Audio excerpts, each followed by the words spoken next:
sales leaders, hiring managers, executives, are you completely sure that your next, like, top performing salesperson isn't kind of just out there stuck? Yeah. Their application, just like a ghost in the machine? I mean, think about it. Yeah. Some data suggests that like 3 out of 4 sales resumes never get seen by a human. It's wild. That is a lot of talent just kind of like going to waste. It's a huge potential drain on your talent pipeline. Absolutely. Yeah. I think it really speaks to like a fundamental challenge in modern recruitment. Yeah. Organizations, they might be missing out on amazing sales talent Yeah. simply because they're not getting past that initial screen. Exactly. Yeah. And that brings us, the sales experts, to today's deep dive navigating the world of applicant tracking systems, or ATS. Right. These are like the filter, the first hurdle that every resume has to clear. They are. It's that digital gatekeeper, Yep.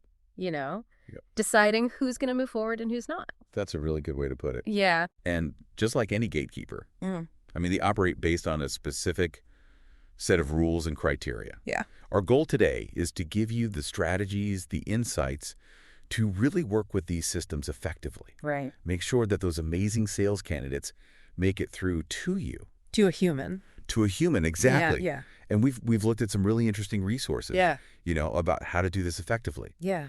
And we're ready to break it all down. Let's get into it. So first, Yeah. how do these systems even see a resume? That's a great question. Like, what are we even dealing with here? Yeah. So when it comes to ATS, visual flair can actually be a detriment. Okay. So what we're talking about is a very clean and straightforward presentation. Right.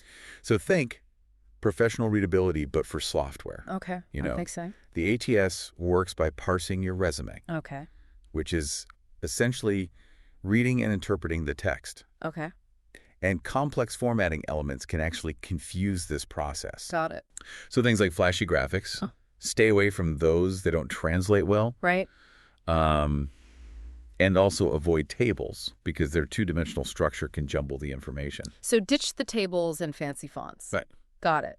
What about other, visual things? Yeah. Are there other things we might be tempted to throw in there? Absolutely. Things like images, columns, text boxes. Okay. You want to stay away from those as well. Okay. The ATS often can't reliably extract text that's embedded in those elements. Right.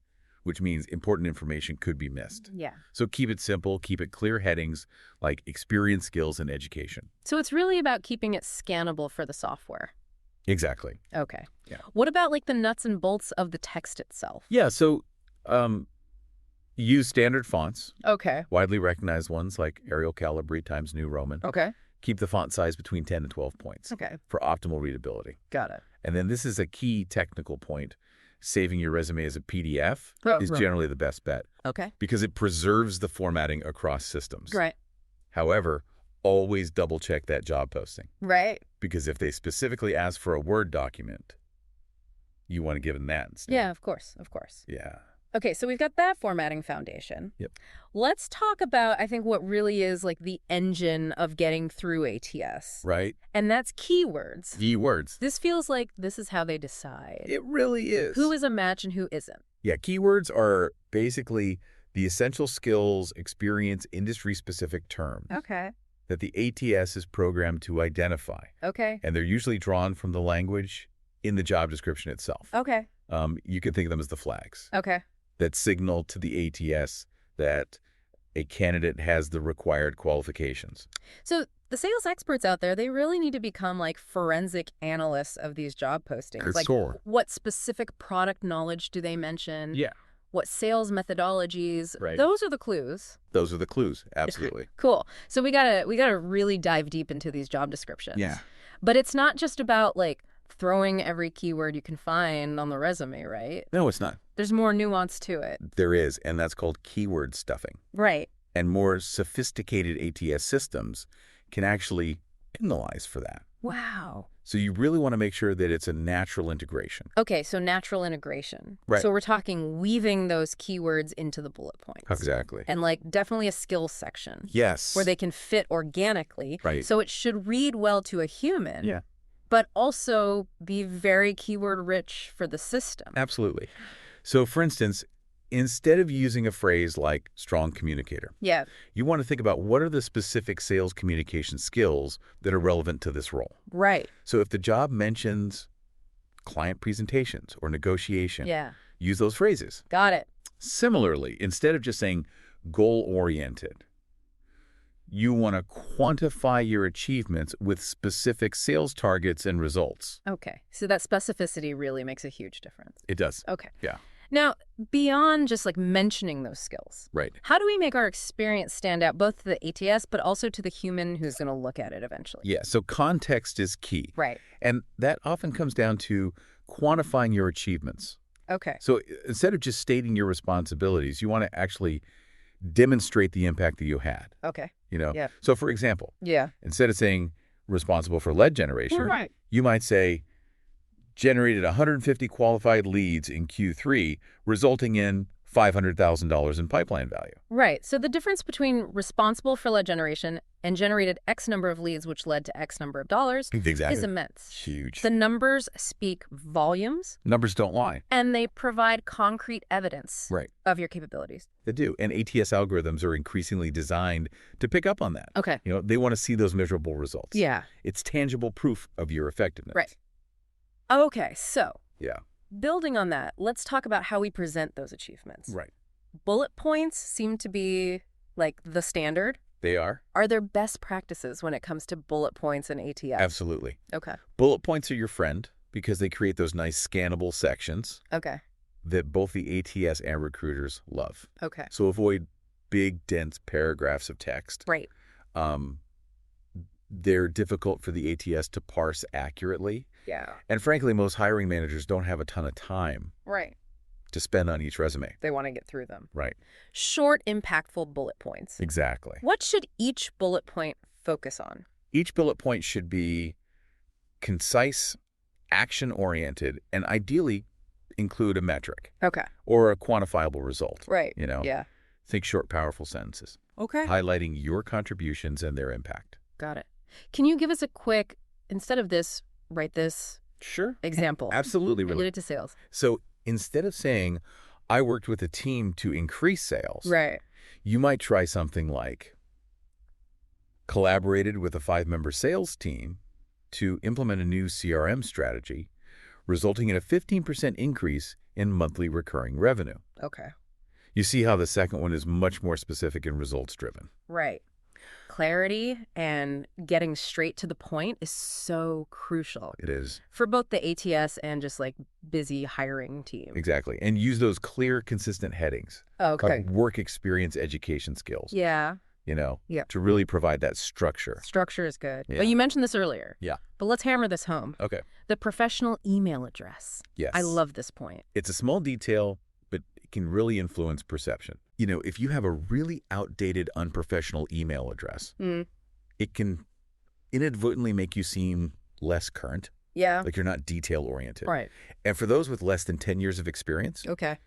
you really want to aim for a single-page resume Okay. because that shows you can be concise, Yeah. you can prioritize, And less is more. Yeah. Now, we talked about keywords before, Right.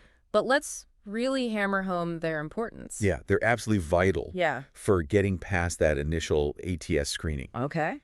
So the key takeaway here is review every job description Okay. that you're interested in meticulously. Okay. Identify the core skills, Yeah. the technologies, Yep. the industry-specific jargon Yeah. that they mention, Right. and then make a very deliberate effort to weave those keywords naturally throughout your resume. Okay.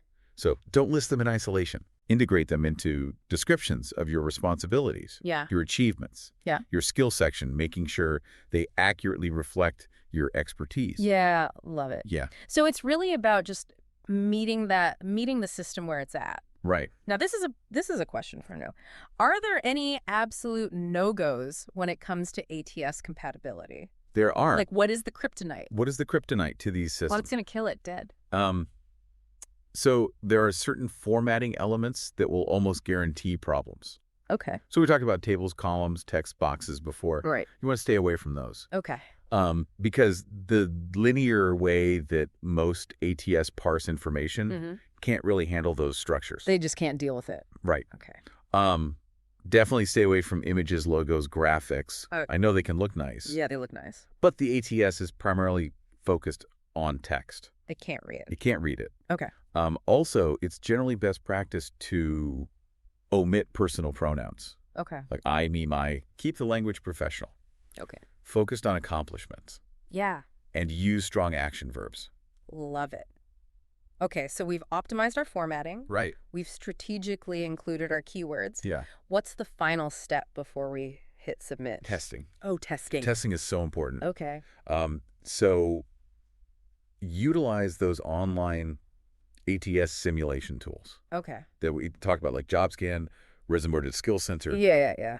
Run your resume through them against specific job descriptions Okay. that you're targeting. Got it. Yeah. And then what do we do with that feedback? That feedback is gold. Okay. So if the tool highlights any missing keywords or formatting issues, Yeah.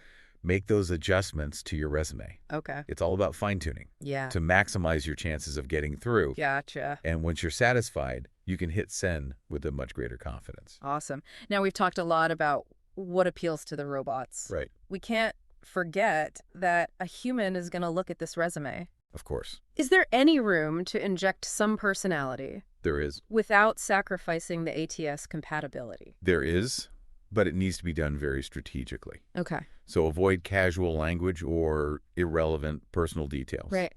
But if you have hobbies or interests that align directly with the industry Okay. or the role, Yeah. for example, if you're applying for a sales role in the outdoor equipment industry and you're an avid mountaineer, Yeah.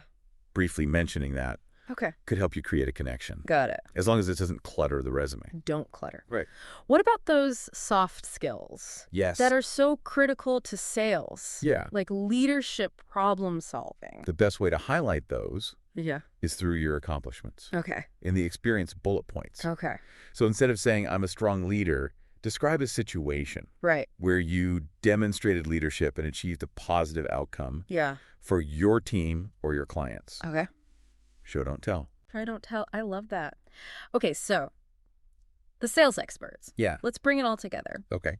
Successfully navigating ATS Yes. is a strategic imperative in today's world. It really is. It's about understanding the rules of the game Yeah. and optimizing your resume to play by those rules. Right. It's a multifaceted approach. It is. Involves making sure your resume has a clean ATS-friendly structure. Right. Strategically incorporating the relevant keywords. Yeah. Showcasing your achievements with quantifiable results. Absolutely. If you can master these elements, Yeah. your well-crafted resume is not only going to pass through those ATS filters, Right. but it's going to impress the humans Totally. that look at it afterwards. And ultimately contribute to your sales success. To your sales success. Yeah. For those of you in sales leadership, hiring, management, executive roles. Yeah. Making sure that your potential top performers understand these principles is crucial for building a high-performing team. Yeah. 100%. Yeah. So sales professionals out there, Yes. it's time to refine those resumes. It's time. Outsmart those digital gatekeepers. Yeah. Let your talent shine through. Absolutely. This deep dive has equipped you with the knowledge to get to the top of that pile. Yes. Achieve even greater sales success. And to really take it a step further to when, make sure that your resume is ATS proof. Yeah. We highly recommend that you go and check out some of the tools that we've mentioned. Yeah. JobScan, Résumé Skill Sensor. Right. And really tailor these strategies to your specific industry and the roles that you're going for. Yeah. That's key. Okay, so final thought here. Yeah. Consider this. Okay. How many truly exceptional sales leaders Right. might be overlooked Yeah. simply because of outdated resume strategies? Wow. By understanding and adapting to the ATS, Yeah. are you unlocking a hidden pool of top-tier talent for your organization? It's a really good question to think about. It is. Yeah. That's all the time we have on this deep dive. Thanks for having me. But this conversation's not over. Yeah. Keep it going in the comments. Absolutely. Let us know your thoughts. Yeah. And until next time, Happy selling. happy selling, everybody. Yeah. Bye.